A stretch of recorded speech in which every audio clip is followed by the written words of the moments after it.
सूरत में 40 वर्षीय युवक की काली करतूत, 2 बेटियों के साथ करने में आई छेड़छाड़। 5 और 8 साल की बेटियों से की गई छेड़छाड़।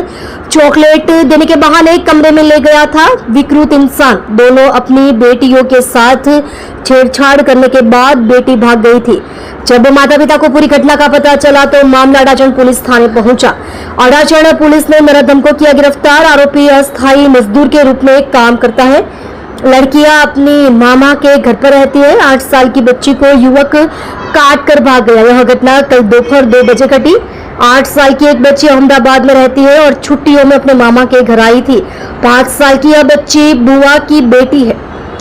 आरोपी अपनी पत्नी और बेटे के साथ रहता है, जिसमें अडाजन पुलिस ने आरोपी को गिरफ्तार कर आगे की जांच हाथ ली है।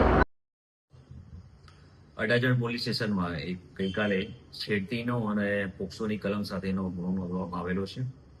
બનાવમાં 2 નાની દીકરીઓ છે, 9 અને 10 વર્ષની। એમની વિજય રાઠોડ કરીને જે આરોપી છે, જેની ઉંમર 40 વર્ષ છે અને એમના ઘરની પાસે જ રહે છે, એના દ્વારા છેડતી કર્યાની વિગત જણાઈ આવેલી, જે આધારે ગુનો દાખલ કરવામાં આવેલો છે। આરોપી છે હાલમાં કોઈ પ્રવૃત્તિ કરતો નહોતો, પહેલા ઘરકામ ને મજૂરીનું કામ કરતો હતો। હાલમાં આરોપીને ડિટેન કરવામાં આવેલો છે અને તપાસની આગળની કાર્યવાહી ચાલુમાં છે। સર, કેટલી ગંભીર બાબત, લોકો શું સાવચેતી માતા પિતા રાખે? આમાં જે ધ્યાન રાખવાનું એ છે કે આરોપી છે એને ચોકલેટ આપવાનું કહી અને બંને દીકરીઓ છે એના ઘરે પોતાના ઘરે લઈ ગયેલો હતો।